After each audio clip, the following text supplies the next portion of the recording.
Hello, Dental A Team listeners. This is Kiera. And if you don't know, Dental A Team has a portion of our company called Live to Give. And every single year, our company goes and looks for organizations or places that I believe in that I feel can give a greater impact in this world.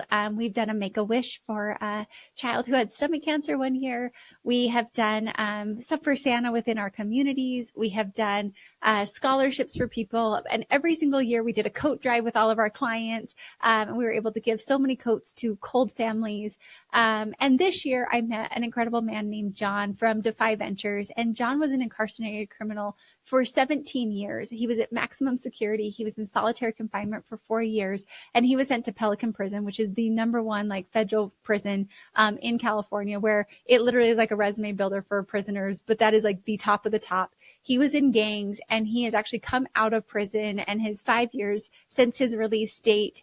And he has a company called Defy Ventures, where literally they help incarcerated criminals turn their skills that they've learned in prison into something good and to build businesses. And it's such an incredible company. It's probably not the one that I ever imagined that I'd be recommending or talking to you about, but I'm bringing John on the podcast. John is a dear friend. I met him and I just was so inspired by him, of who he is as a person. And then also, if you want no affiliation with our company with them, but just a cause of Live to Give, where we donated as well. But you are able to sponsor an incarcerated criminal if you want to be able to give them the entrepreneurship skills. And you're able to give back to an organization that I believe is trying to stop generational crime. The U.S. has actually more we are 5% of the world's population, and yet we have 25% of the world's crime. And just watching how our world is going, if there are people like John who were incarcerated themselves and have been able to turn and become a force for good and to be able to do incredible things for this world, it might be something incredible for you. I am literally so excited to bring you guys today's guest. This is someone that I met a couple of months ago at Tony Robbins' Business Mastery. Little plug, we did freaking win, John. So we are the winners. We'll show you our trophies. Yeah, bring the trophies up. But John was actually the reason that we won, and we were helping support his company, which is Defy Ventures. But John has such an interesting story, and literally I had the most life-changing experience talking to John. And so I'm so excited to welcome John. There's so much more I want to say about your intro, but I'm going to let you tell your story more than me introing you. But welcome to the show, John. How are you today? I'm doing awesome. I have a huge smile on my face because I'm really excited. First, just get to see you, and second, to be on your podcast, to get to share with you. Getting to share that win on stage at Tony Robbins was definitely a highlight of my life. So thank you for supporting us and pushing us to promote while we were there as well. And I think you're back-to-back win. You're on the back-to-back winning team. I think 2 years in a row now. We're technically 3 for 3, John, but our win this time was the first one I got the trophy for. So thanks for making the trophy happen. I won them all the times, but, and it's funny because my friend that I had first, which some of the podcast listeners may have heard, Pierce had said trophy. And we took a picture and he's like, "Here, I'm just going to take it home and then I'm going to ship it to you."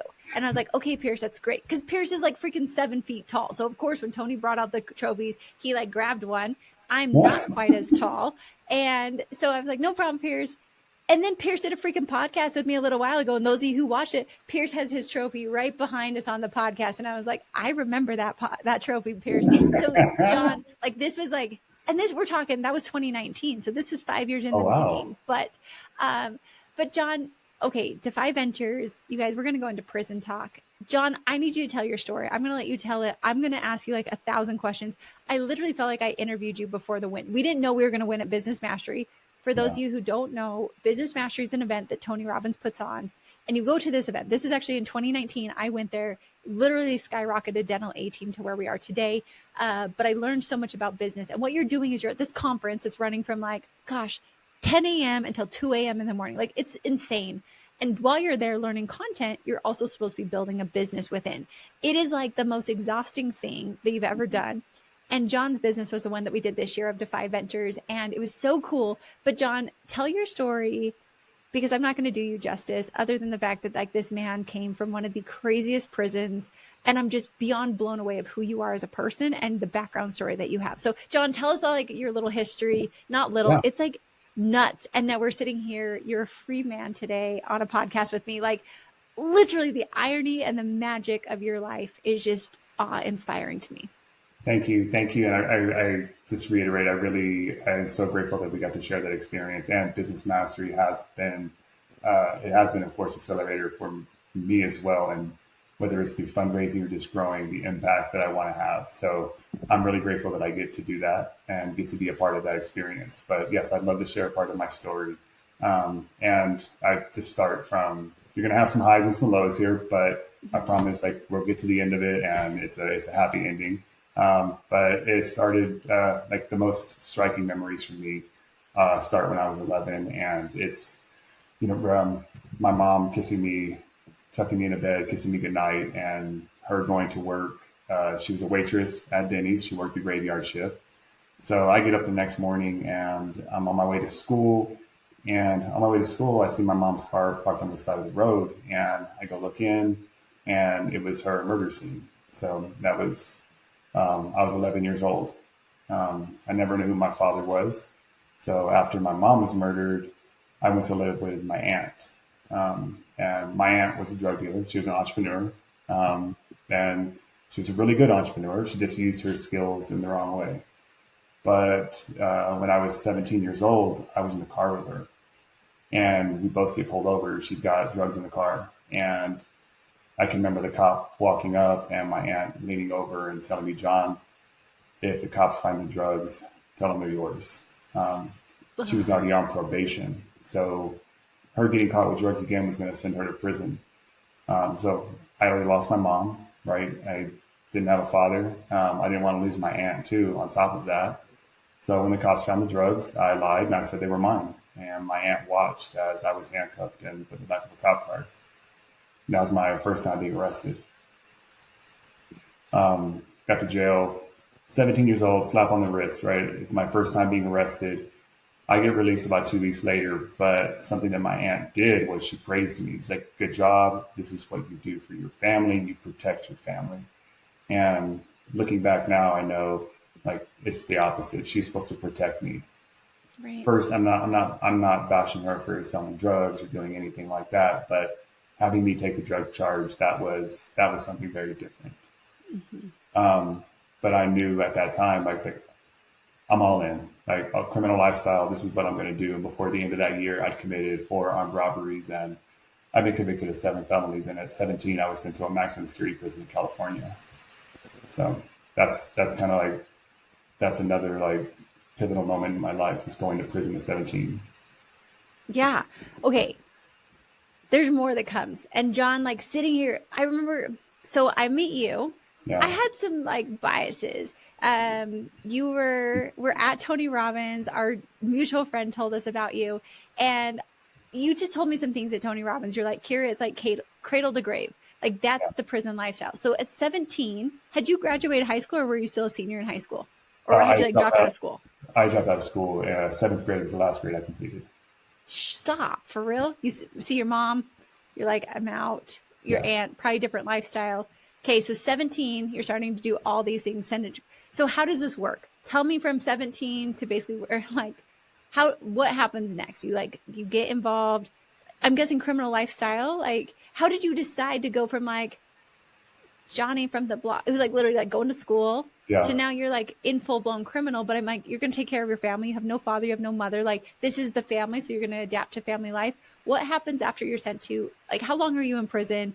And by the way, you guys, I did ask John of anything that, because I'm so nosy. I'm so curious about this. And when we were talking at Tony Robbins before we ended up winning, I thought it was actually really awesome because I got to hear your entire story, even more so. And then we go on stage and we win, and it's even more of this magical moment of like, I didn't feel like we won the conference. I feel like we won your life. Oh. And like to see you have a very different life than like the path that you were on is why I wanted you on the podcast. Because I remember when we were talking, John, like I had actually had a really rough summer. And I had like some really hard times.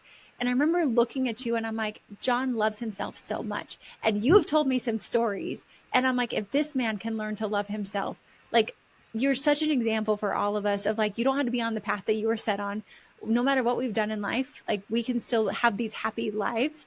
And I just wanted to bring you on for like hope for people, but also like to learn from your stamina and your grit. And then we were also talking about how the prison and the mafia are like freaking brilliant at systems. Like the businesses they run are Yeah. freaking genius, just a little bit on the wrong side. So, okay, I have a 17. question real quick though. I have a Yeah, question. ask, of And course. this, you said you had some biases. So can you share, are you comfortable sharing what some of those Of were? Like, what do course. you envision of a person who's formerly incarcerated or a gang member, any of those things? What pops up in your mind? I mean, it's a great question, John. And like, it's slightly embarrassing, but I think it's real. You're a male. I'm a female. I'm Yeah. told that you're coming here and you just came out of maximum prison. How long has it been? Like what? 2 years? 5 years. 5 years. Yeah. Year 2, 5 years. But there's a question of like, has this man really changed? Or Yeah. is he going to, and like, especially as a female, like I'm very cautious of who I spend time with. And at certain conferences, full Hmm. transparency, I have had men approach me in ways that are just not appropriate. And I Yeah. felt uncomfortable around men at even some of the conferences we go to, which I think is just a female's life. And I think a lot of female would probably feel that way. So when our mutual friend Casey told us that he's bringing you to this conference, John, I'm not going to lie to you. I was like, I'm going to have my like guard up of like, Mm. I'm sure he's a changed man.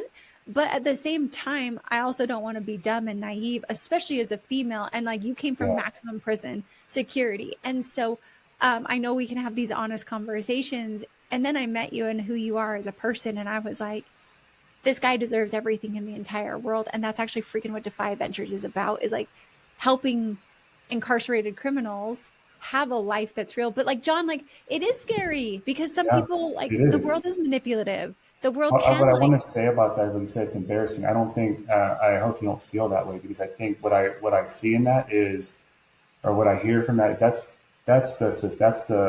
much of what society paints with it. They just take a brush and they just paint it in movies and TV and politics and anything else. They're really good at othering and saying this is just who everybody is, right? Every single one of them are this terrifying, scary human being, and that's just not the case. But mhm, we've been so conditioned to believe that, and then you also, just to affirm like your experiences, like that is true as a female. Like you go to these conferences and men are like put you in uncomfortable situations, and that's a nice way to put it, right? right. Like just total sleazeballs, I guess is the like can be unprofessional and not nice. Hmm. And you think, well, if that's a business person, if that's a CEO, if that's this person like this, what's this person coming out of prison going to be like? I mean, it's not wrong. It's Yeah. accurate. And it's also scary. How do you know to trust them, right? Because Yes. criminals are literally built upon lies. They're built Hmm. upon conniving. I mean, criminals are like the best salespeople you'll ever meet. And so it's like, how do you trust that this Yeah. person's truly genuine, and that they are changed and that they're not going to like rob me or rape me or steal from me or like find out where I live and Yeah. send a gang after me? Like, I think those are real things. But I also think, like you said, a lot of it's the media. And I also think that that's why it's hard for incarcerated people when they come out to even have a chance and a shot at life, which is why I think it really is cradle to grave, like you said, Yeah. because society just throws you right back into that. And like there's stories that you hear of people that are in their hometowns, they leave and they become these incredible people, they come back to the hometown and people put them right back into the shadows that Yeah. they were in before they left, and they never amount to anything. And I actually feel like that's very similar for you. But like, how do we trust in society of like, are you a good person? Like, are you good or are you not good? I want to give you the benefit of the doubt, but I also don't want to like be Yeah. burned and regret my But decisions I as think well. there's ways to do that, right? I think if we imagine like who would want to be known for the worst decisions they ever made, like if all of our stuff was ever laid bare, I doubt we would ever trust. There would be very little trust in this Fair. world if every decision that you had ever made, you, myself, or anyone, every lie you ever told, everything you ever was just like, hey, before we start having a conversation, I just want you to read this extended list of all the bad choices I've made. And then let's see if you're willing to invest in me as a person or even get to know me. People would probably kick us all. Like, Yeah. it wouldn't, but it's our judgment, right? And we can protect ourselves. Like we don't need to give people our addresses, invite them to our homes, or anything like that. It's not, but it does mean that like as an entrepreneur or people who can hire who own companies, we can interview people. We have processes for that to check background checks and ways to check and see where people are at and see about their transformation and test them before we bring them closer into our fold. No, absolutely. I think it's brilliant. And that's honestly why I brought you on, because I think sometimes the biggest critic is ourselves too. Yeah. And so, yes, we can be judgmental of other people, but like you said, I mean, we all have laundry lists that we wouldn't be proud of. I Yeah. just think criminals are painted in such a like bad light. And I mean, for good reason, right? Like there are things that are done that shouldn't be done. Yeah. But I also think that like you said something so paramount when we were talking in Florida, and you said like, because I remember I asked you point blank, I was like, John, how can you love yourself with everything that's happened? And maybe you can answer that question for people, because this hit me to my core. And I was like, we're going to have the podcast, one, so I can re-listen to this over and over. But two, I think so many people feel this way. Like, I mean, you've done some pretty heinous things in your life, and yet you still love who you are, and you're still one of the happiest people. Like the light and life that you exude is just contagious. So like, how did you come to that? How did you come to that realization of like, yeah, I've done all these things, but I still love me as John, and I love who I am, and I'm proud of who I am. Yeah. So two things. I can have remorse over the things that I've done. I have done bad things in my life that have hurt a lot of people and caused a lot of harm and destruction. And first, it starts with ownership. But yes, I did those things. It doesn't matter that I was a kid, right? I was a dangerous kid. So full radical ownership. And yes, I committed robberies. I hurt people, and I continued that pattern, that behavior while I was incarcerated. The second part is I wouldn't be who I am today had I not done those things, had I not spent 18 years in prison, had I not lived that life, I wouldn't be able to use my experiences to serve other people, to help you, Kiera, see that, hey, not all formerly incarcerated people are bad. Like we are, like, please don't paint us all with the same brush. So I love myself. I get to use my story. I get to use my experiences to show other people, hey, you can make it to the other side of this. There is a way out. It won't be easy, but there is light at the end of the tunnel. And I get to show other people who have never experienced that world, look, not everyone is that way, right? If we give them a chance and we invest in people, they can be great. Mm-hmm. Is that somewhere along the lines of my answer? Yeah, exactly. And I also love, like, John, I'm curious. Okay, so you're incarcerated at 17. Is that when you were sentenced? How long was your sentence at 17? It was 16 years originally. 16 years originally. Did you get out and then back in? Because you said you were 18 years in prison. How did this work out? Or did you like just get more time extended to you? I got more time added to my sentence. So when I was originally incarcerated, it was for a 16-year prison sentence. And from the start, when I got to prison, I think you can imagine, I was actually incarcerated at 17, made it to prison at 18. And like, it was a consecutive sentence. But when I got there, I engaged in violence. I joined a gang. I did all the things that I shouldn't have been doing. And that got time added onto my sentence, which was like I did 4 years of solitary confinement for my gang involvement. And it just kept piling up and piling up. But I don't have that long term, that foresight to see like, oh, I'm 17, 18 years old. It's 17, 18 years from now, I'm still going to be in prison. That doesn't make any sense. That doesn't register for a 17 or 18-year-old at the time. So basically, your life of crime was pretty much just a year of your life. Like if we like really boil it all down, I mean, and it was probably a pretty wild year of your life. And I think getting into the prison, it's like perfect. And then like you and I talked about gangs. I was getting in trouble. That's somewhat accurate. But I got sent to prison because of what happened in that short time period. But I committed more crimes, although I was committing crimes all the way up until my last conviction was actually in 2014 for a felony conviction. And that's while I was incarcerated. So like I hadn't changed. I was still doing the same things all the way up until 2017 is when I made a pretty radical change in my life. Interesting. Okay. Like I said, I brought John on here. I'm so curious because it's so fascinating to me. Like, I think people just assume that they're going to be how it is. Like, so when you got put into prison, did you plan like, got it, I'm going to be here for 18 years. I'm going to get out and be back in here. Or like, what was the thought process of your being incarcerated? You had 4 years of solitary confinement and you're still doing things like, yeah. Is that just like life? Is that like the job? Is that like the status within the game? That's what you said right there. It's life. Like, it's like, you know what you signed up for. It's like what you signed up for. It's just part of the deal, right? like going to solitary confinement. Like, so the basically, like, when you go to prison and you join a gang, the expectation is like, well, blood in, blood out, till the casket drops. And that is taken literally. It's like, you're in. There usually is no way out. It is till the casket drops that you die. And you're born. And for many people, this is an inheritance. They're third or fourth generation gang members.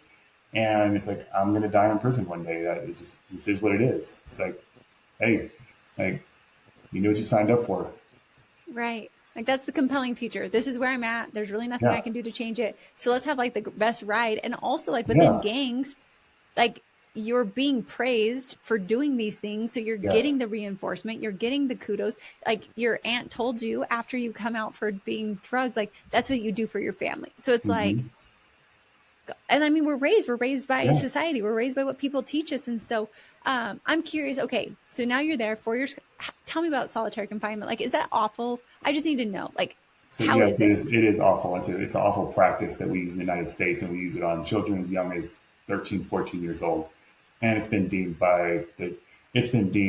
human torture to put someone in, an 8 by 12 concrete cell, and like no human contact. It's hard to explain. It's hard for people to imagine. They think that, TVs or something will show you that, oh, it's 23 hours a day. That's not true. It's 24 hours a day. Like, and even when you go out to recreational yard outdoor activities, it's just another cell out. It's just another cell outside of your cell. It's not like a real yard. You don't really go out to see the sun or the grass. It's another concrete cell, but it's just a little bit bigger. Yeah. Okay. And Go but on. but that's also like the grit and the determination and the resilience that, like, it becomes a challenge for most people who are back there. It's like, well, you're not gonna freaking break me. It's like, so like we learned it's the cell faces. If you just imagine that, like right now you're in a cell, there's a wall, there's a small window that faces a wall, maybe like 4 or 5 feet away, and that's what you look at for years. And that's really all you can see. But there are 7 other people in a unit with you that all face the wall. So you can talk to people. We learn to play chess. We play chess by memory. Like, we have chess boards and we can play by memory, playing chess with each other. We play games, and, you find ways to, and reading, working out, cleaning. It's where I really learned a lot of the discipline that I have today was learned in prison, in solitary confinement, like reading, writing book reports, working out every day, getting up on time, having a routine and discipline. I learned all of that in prison through the gang.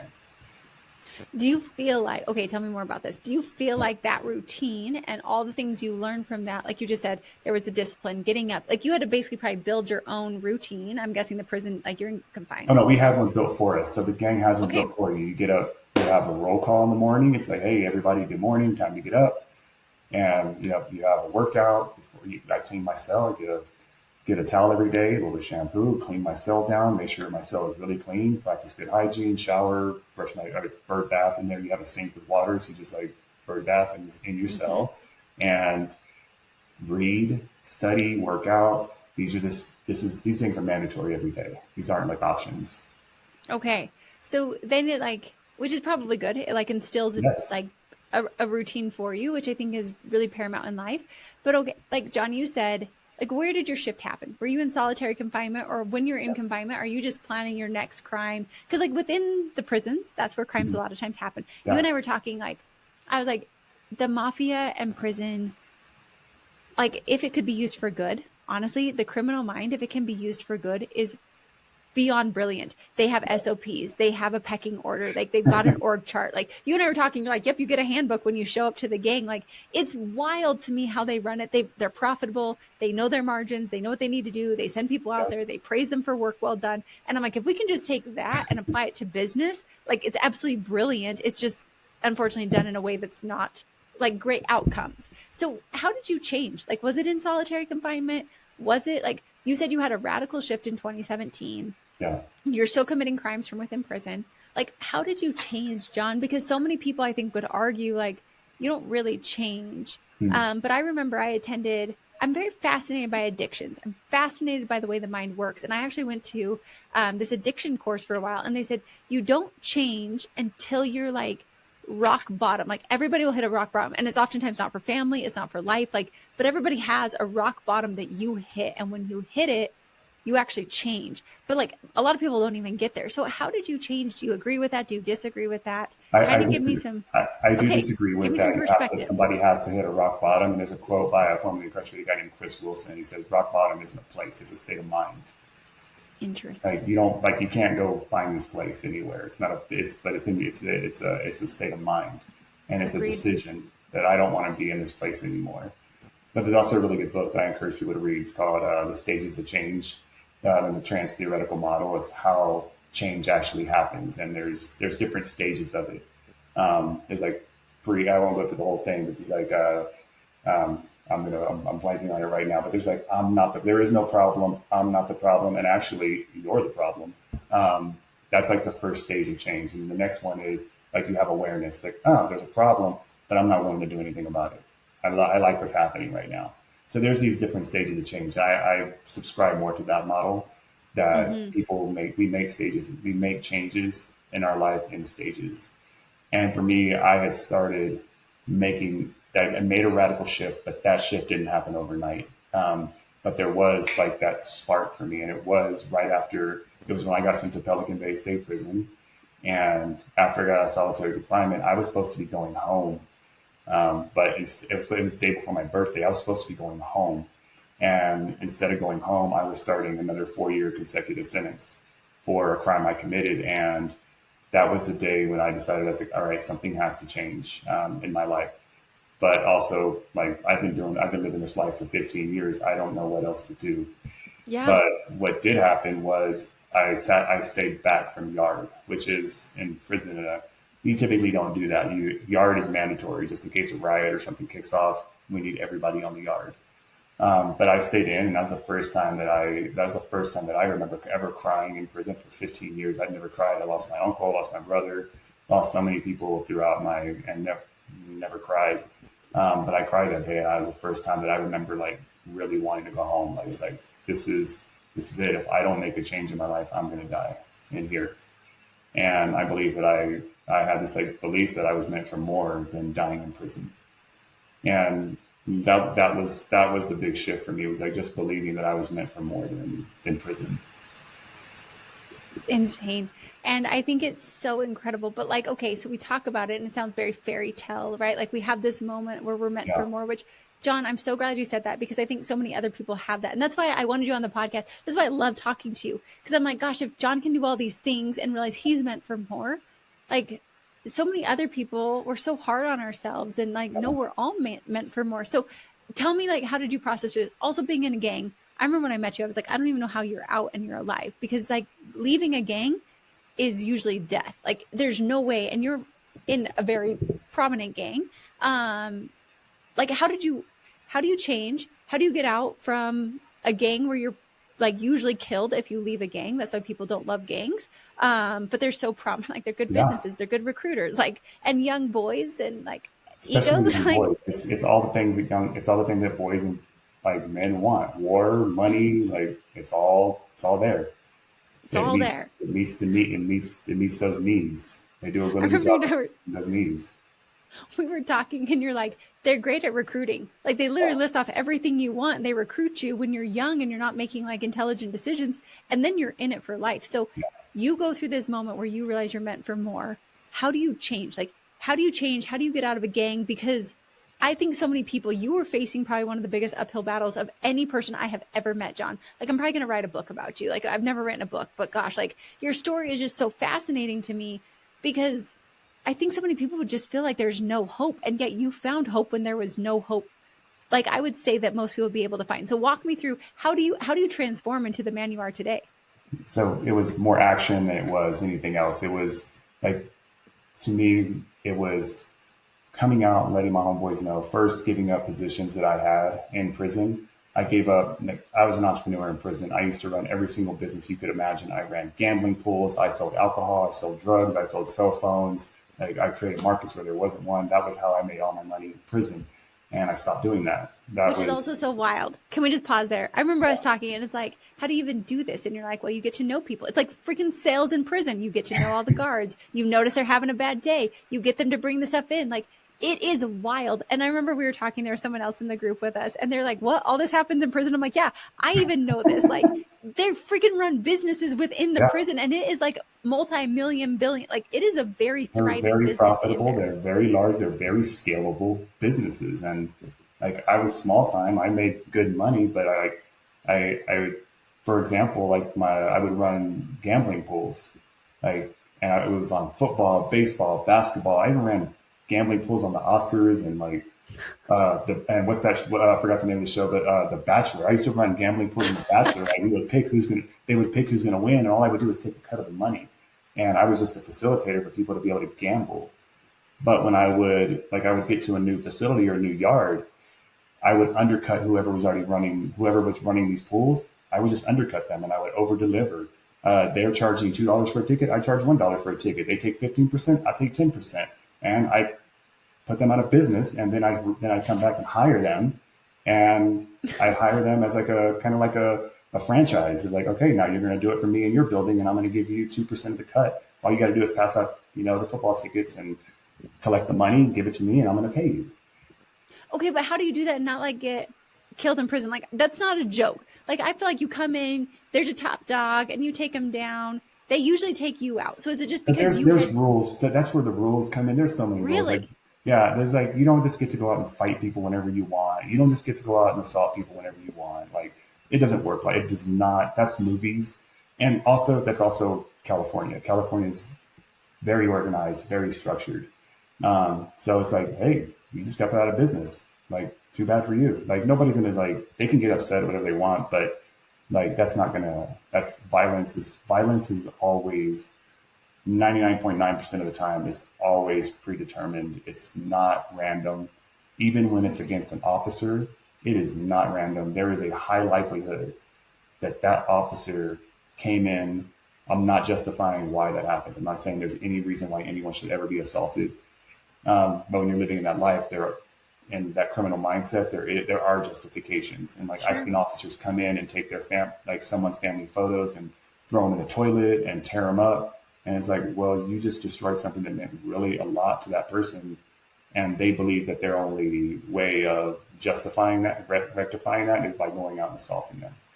Mm-hmm. So it doesn't happen. No one wakes up one morning and be like, oh, I feel like going out and stabbing someone. That doesn't happen. Because it's a business, it's a plan. Like, and as gross as that is, you and I were talking about this, and I'm like, I'm fascinated by business and I'm fascinated by criminal minds because, like, it is a business and it is a livelihood. It's a lifestyle. Like, this is how you get, like, all of us do things for money, for our lives. And if that's all you've ever been taught, it's very hard to know different. Okay, so you're the entrepreneur in there, you're undercutting all the other businesses. Like, how do you change? And also, how do you even tell the gang that you're not going to be a part of it? That's like so foreign. You must be really good at sales or something, John, because I feel like that's just not heard of. So it's a couple of things. So first, like some of my older homeboys here in prison who are been in prison for a very long time and have a lot of influence, they were my mentors. And what proximity is power, right? So like, I was around people who have a lot of power, and they believed in me. And eventually, like, I let people know, like, hey, I'm not doing that anymore. And it was right around that time that Defy Ventures came to Pelican Bay as well, which is an entrepreneurship program. And it really came in at just the right time because I didn't know what to supplement. I had to start, like, there's a huge gap in my life and I don't know what else to put. But then Defy came and was like, okay, well, here's how you can start to use these skills in a positive way. And that was really what helped solidify my change, was I was able to help guys. I graduated from the program. I became a facilitator and a leader within the program. And now guys, instead of coming to me for alcohol and phones and everything else, they're coming to me for resume feedback, business ideation feedback. They're coming to me for positive things and how can they get involved in programs. So it's like I was taking myself out of the negative conversations around the gang and taking myself out of anything that had to do with the gang and putting myself into more positive things. And people saw that. And yeah, people called me all kinds of names when I first started making changes in my life. names I won't repeat, but you can imagine what they are. But what I realized was it takes a lot more courage to step away and not be involved than it is to do. The easy thing to do is get involved in riots and sell drugs. That's easy to do because everybody else is doing it. Sure. But eventually, one of the top guys in my gang, he eventually asked me, like, he pulled me over on the yard and was like, John, is this really what you want? Like, you really want to leave? And I was like, yeah. Well, I didn't answer that quickly because I was terrified. He's like, yeah, this is really what I want. And he's like, good, because you're too smart to be in here and you could do more than die in prison. So mind your own business, go home. We love you. Go home. And he's been in prison for almost 40 years. He did 32 consecutive years in solitary confinement. He was first arrested when he was 4 years old. Oh, and for him, four? He was 4 years old when he was arrested. I didn't know they could even arrest 4-year-olds. I didn't know that. Yes, in this kind of, I'd say this in the land of the free, we have handcuffs that are small enough to fit around the wrist of a 4-year-old child. Right? Wow, That's insane. Like, what were his chances that he was going to go to college? Right? Like, what were the chances that he was going to do anything? But if you meet him, he's one of the most charismatic CEOs you'll ever meet. It's incredible. So you change. And I think it's what I love. And I'm curious, do you feel like your solitary confinement and the grit and the mental stamina you built up there possibly could have influenced your decisions to leave and to have a different life? Like, I feel like that solitary confinement, if you will allow it, which I think so many things in our lives could allow. For me, John, listening to your story, I'm curious if you learned like mental stamina, mental grit. Like, you'd already done probably some of the hardest things. I think that actually was probably harder than telling people that you want to have a different life. Do you feel like there was any mental stamina that you learned or grit or lessons you learned that maybe made it easier for you, even though easy is like with massive air quotes, because I don't think any of what you did was easy. But do you think any of that played into it for you? Definitely. It also helped that I've been through that stuff because that's a resume builder in prison, that you put in work, you've been to the SHU. The SHU is a solitary housing. It's called solitary housing unit. So been to the SHU, you've done all these things, and then when you get to Pelican Bay, which is like the White House, or like it's like where you want to go. When you get to Pelican Bay, you're like, yeah, I made it. It's like that's your like stamp. That's like your stamp of approval. Is that just because it's the hardest prison? Like, why is Pelican Bay? Okay, they're the hardest prison. It's the only supermax in California, and I think it's changed now. Hopefully they shut it down, but it was known for all the top gang leaders are put in solitary confinement there, and it's where like there's a few prisons in California, and Pelican Bay is one. Pelican Bay was one of them. So like I had the mental grit and determination. I was still terrified. It's like at the end of the day, like I'm just one person. But what I was more afraid of dying in prison than like I'm not dying in prison anyways. Like, what are you guys gonna do to me? Right. No, it's stupid slash arrogant, which works out sometimes. And right. Yeah, for entrepreneurs, I think it works out sometimes. Sometimes it doesn't. It worked out this time. Interesting. Okay, so Defy Ventures is such a cool company and such an amazing thing because it really does help these. I feel like it's almost like the redirect. So you're taking these criminals that have had like amazing, brilliant, and you just redirect them into something good. Because I do believe, and I don't know, you've been in prison, you've seen probably the darker side of life. John, I believe that people are inherently good. Do you believe that after seeing the dark side of life? Do you believe that sentiment as well? Yes, I do. And I've seen it.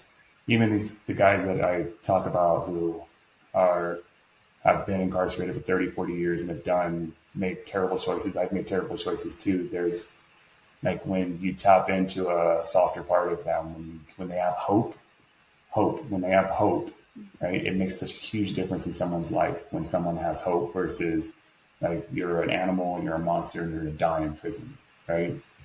Then when you have hope, some of that good starts to come out. And like the good, I can see it. I can point to it because I'm right here today. The goodness in them said, John, go home, do good. I still talk to them to this day, and they love seeing me win. They love what I get to. They love seeing me get to like succeed and do great things, even though they'll never get out of prison. But they love seeing other people succeed. Which is incredible to me because you would think like, can criminals really be kind and have kind hearts because you see the evil side of it? I think, John, okay, I have a few more questions. I know we're coming up, but like, okay, question one is, tell me about what it was like. Well, actually, I'm going to ask this question first because then I want to hear like a happier side. Yeah. I think there's a preconceived notion about people that who are criminals and then they change that like, well, yeah, but is this like a lifelong thing? And like, do you ever get tempted to go, I don't know, do all the things you used to do? Like there was status, there was power. Like, how do you navigate? It's almost like you've tasted of that fruit. How do you not go back to that? As human natures, right? Human nature is easy. So like, riddle me on that one. How do people trust and believe that these incarcerated criminals really have like truly changed and they're not just going to like flip a switch one day or they'll go back to their old roots? Like, can you answer anything on that? Because I think that that's a misconception across the board. So that takes work, because these are patterns for whether someone's in any patterns. It's like addiction. It's a pattern in our life. There's a pathway in our brain, whether it's violence, aggression, whatever it is that we're engaging in. That's a pathway that's been created in our brain, and it can become a go-to just like that. So it takes years of work to start undoing those patterns and learning new patterns. And we can all learn new patterns. Our brains are like the plasticity, right? Our brains can learn. We're forever learning. So for myself, you asked about like, what do I have criminal thoughts? Yeah, I have them all the time.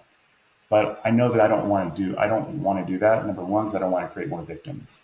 Right? Number two, I never want to go back to prison. I'll never give up my freedom again. There's nothing in this world that will make me give up my freedom again. And I can get my needs met in other ways.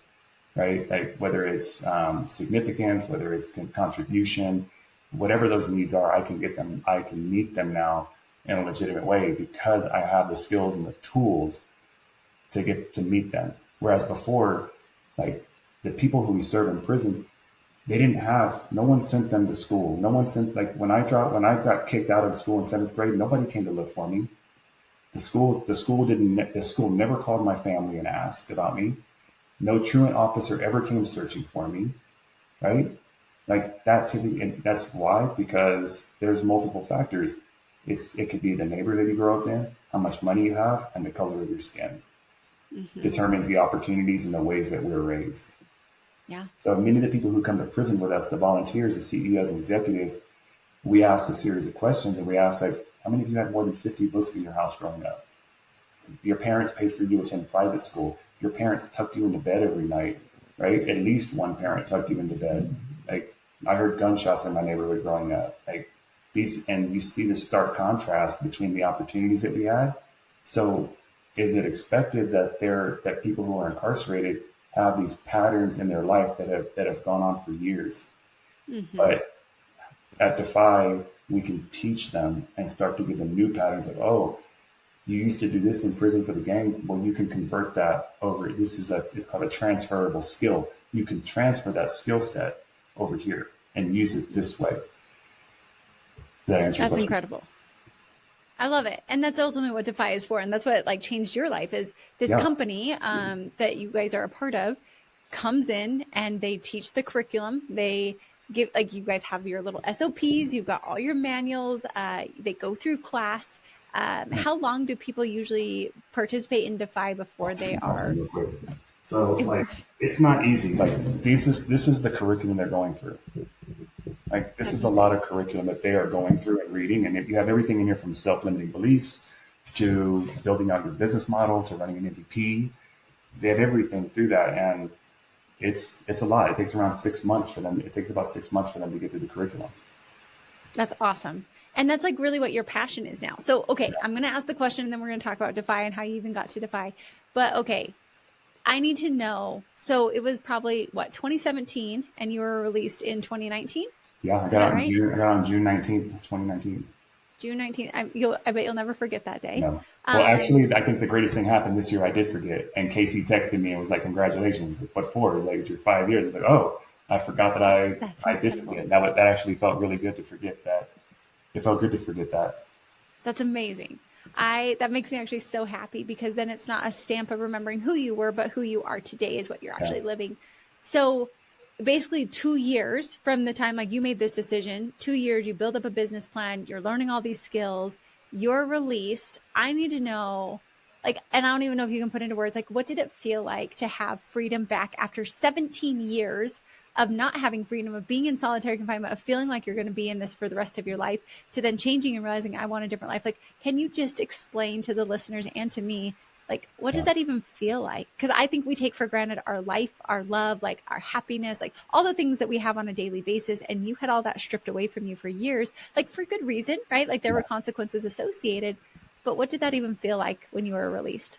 So my release was a bit of a journey. There was a typo, and there was a typo in my transcripts, in my transcripts that I had committed crimes in Texas where I was originally born. I went back to court. I served my time. I did everything. The transcriber forgot to check a box that I had been incarcerated for 18 years. So I had the federal marshals come pick me up from prison and fly me out to Texas. And they held me against my will for 10 days before they released me. It took lawyers. I had volunteers or mentors of mine who I met through Defy who got me an attorney and fought for me, and eventually won my release after 10 days.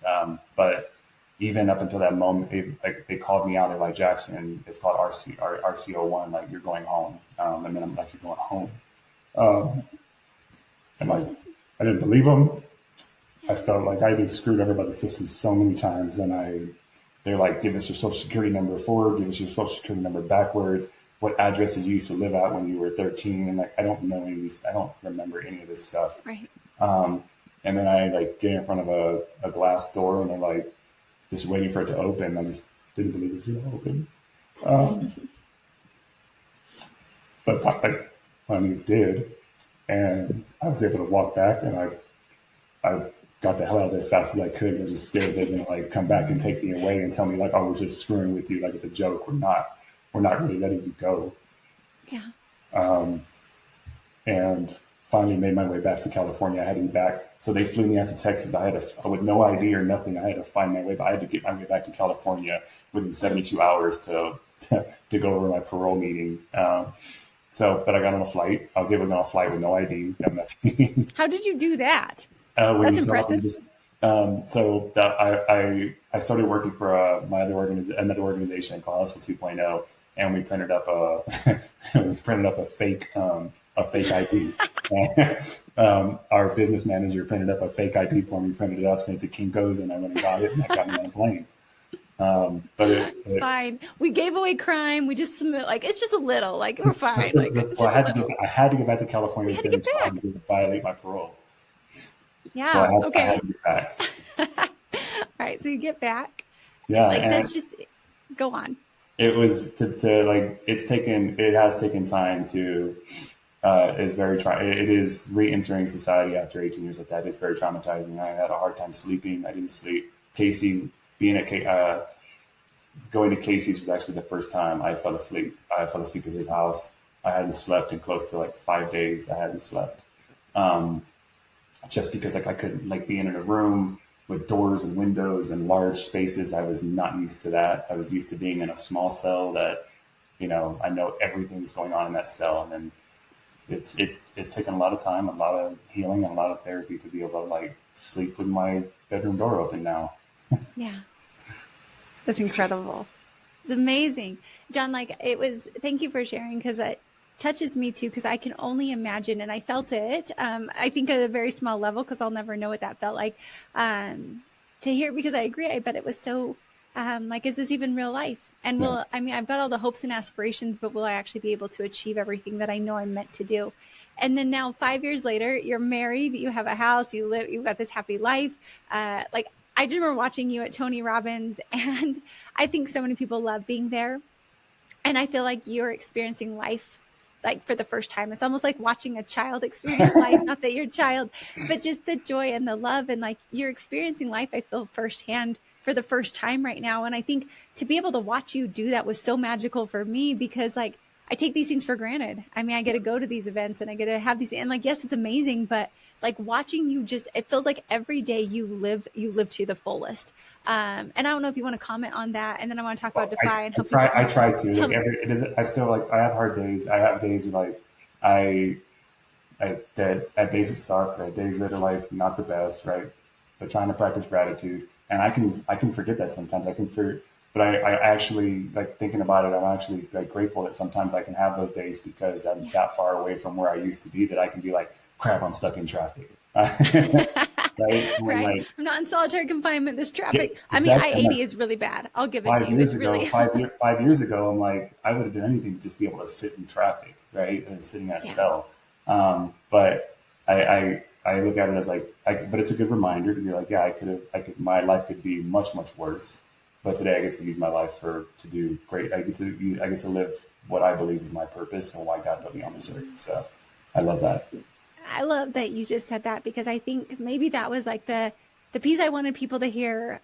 There's so many pieces I wanted people to hear from you, but to hear like today, I get to live my life on purpose. I get to live what I was meant to be here for. And I think like hearing someone like John, I don't think so many of us listening will ever understand what it feels like to be in prison for 18 years. Like I hope so many people don't have that.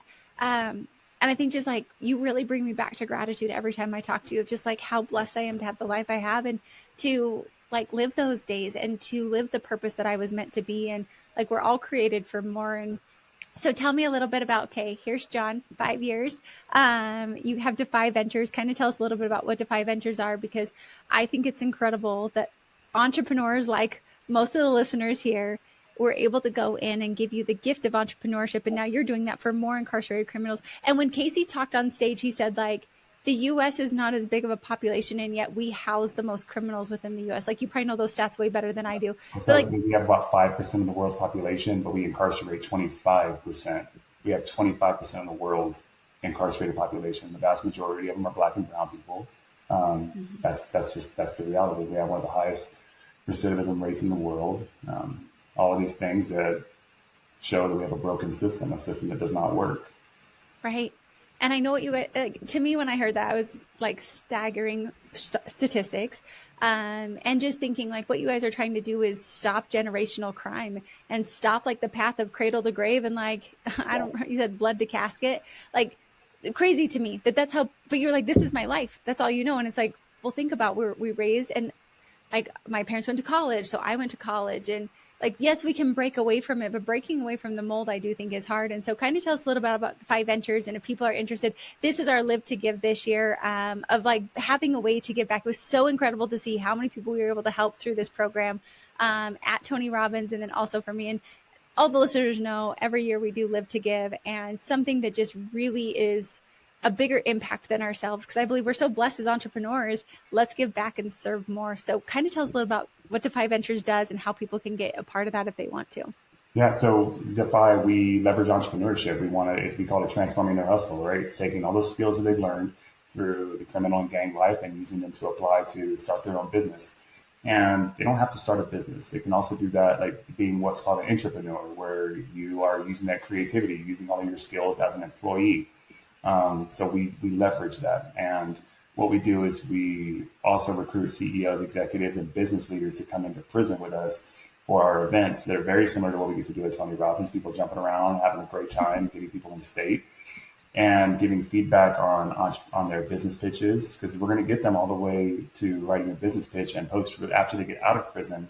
We help them get them all the way to seed funding as well. If they're meeting certain benchmarks, we'll put them in front of investors to help them start their business. But they have to have a job, they have to have stable housing, which we help them do after they get out. We're building character and leadership development in them as well, because as you know, as entrepreneurs, it's not just about making money. Like that's not what defines an entrepreneur. There's a lot that goes into it. Like you can make a boat ton of money and ruin your life, ruin your marriage, ruin a whole lot of things if you don't have great coping skills. So we take a holistic approach to the healing, and that's a big part of what we get to do at Defy. Is yes, we want you to start a business, but more than that, we want you to develop you as leaders and develop your character. So to date, we've helped launch over 600 businesses for people who are formerly incarcerated. One of the guys you can look up, he's a rock star. His name is Cos Marte. He founded a company called Conbody. I think he's got over 75,000 customers, and he does prison style workouts for people. So if you want a good workout, you can go visit Conbody, and he'll partner you up with somebody who's formerly incarcerated, and they'll get your butt working out. We have I think it's about a 90% employment rate, 90 days post release for our or our EITs. We call them EITs. That stands for Entrepreneurs in Training. And so when they get out, we help them get jobs. We have partnerships with Google, Apple, LegalZoom to help them get on their feet, help them get a laptop, start their business, incorporate their business. And the ways to get involved are one, we're a 501c3 nonprofit, so it costs us $1,700 per person to put someone through the CEO of Your New Life program. So you can sponsor someone, even in your chapter. We have multiple chapters. We're a nationwide organization. So if you're in Utah, California, Washington, the tri-state area, Pennsylvania, Illinois, you can Google or search for defy.org and support a chapter near you, or you can go to volunteer as well. We love bringing people into prison, business coaches, mentors, to come in and invest in our entrepreneurs in training and give them the feedback that they desperately need. And it makes a huge difference when you come to prison with us and invest in people. For people who have been incarcerated 20, 25, 30 years, that people actually care. And it also starts, like what happened for you, Kiera, it starts to break those stereotypes or those beliefs that you had about what someone is formally, who someone is that has committed a crime or someone who's incarcerated. Yeah, I love it. Dental A Team does Live to Give every single year. And this is just something when I met you, John, and yes, we won the trophy, but like I said, I feel like we won life. And you've just taught me to, like I said, you can love yourself even in spite of everything that's happened. And you see yourself as, I'm John. Yes, I've done those things, but like I love me as a person, and I can feel sad for those things, and I can have remorse, and I can do all the things to repair. But it doesn't define you either. And I feel like you just have this love and this sparkle of life, which makes me so happy. And then to be able to give that to other people, I think is just an incredible cause that you guys are doing. And excited I'll be there January 17th. I'll see you guys. And am I scared out of my mind? And I'm like, John, are you sure I'll be safe? Like, how do I know these people aren't going to like grab my hair and hold me by my throat with a knife? Like, do I fear that? Yes, John. I can address that right now. And I could just share with Please people who might think that prison is so these are rules that are in prison from gangs, right? That like, and I'm not saying that I agree with them, but like, if you have a sex offense, if you like rape or child molestation, those types of crimes are severely frowned upon, and actually violence is committed against people who come in with those crimes. Mm-hmm. And I brought hundreds and thousands of hundreds, literally hundreds. And over the 10 years that we've been doing this organization, we brought thousands of women to prison. Never once did we have any incident. It is one of the men there that you will meet are one of the most will be the most respectful, kind, that it's one of the safest places you can be is actually in a maximum security prison, especially for women. The respect that the men have in there for you all coming in there to support us and care about us. We know we know why you're there. It's to serve. And I want to learn from you. I'm not there trying to do anything else. I want to learn from you. That's really that is what it's about. That's amazing. And thank you for speaking to that. Because I do like, those are the fears. That's media. Yeah. And, but I think it's such an incredible cause to give people a second chance in life and to put them through programs like yourself, where you are coming as the product of this program and looking what you can do for all these people. So John, I just appreciate you in my life. I appreciate learning from you. I appreciate that you let me ask all of my questions and your story. You're a great question asker. That's why we were like, what do you want to talk about? Like, I'm just let Kiera ask me questions. You're a great interviewer and a great question asker.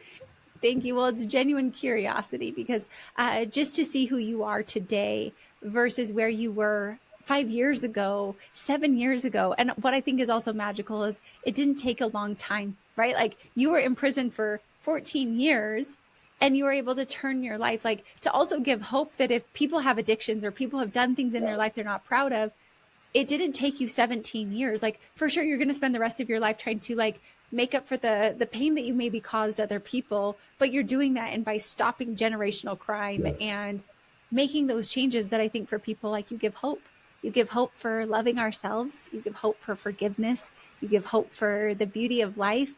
You give hope for things that we can do to invest and to give back to a greater cause. And I just think you're such a special person that this world is so lucky to have a part of. Well, thank you. And your curiosity and your light and the love that you give off is really very inviting and very welcoming. So I'm very grateful for you and having me today and being your friend. I'm really grateful to have you in my life as well. I know you quickly become a really great friend, and I really look forward to seeing you in prison. I know, right? It sounds like a funny phrase, but agreed. And so for all of you, if you feel called, like just check it out. I think it's such an incredible thing. But find something like I'm always about live to give and how can we give and serve, whether it's prison, whether it's sex trafficking, whatever it is, child hunger, find something where you can give back and truly change lives, because I truly do believe at the heart of every person in this world, no matter what they've done, people are inherently good and people want to be good. And sometimes they just need to have somebody believe in them and love them as well. So, John, thank you for being on our podcast and sharing your very personal life. I just appreciate you a ton. Thank you for having me. I appreciate you as well. Of course. And for all of you listening, thank you for listening. And I'll catch you next time on the Dental Team Podcast.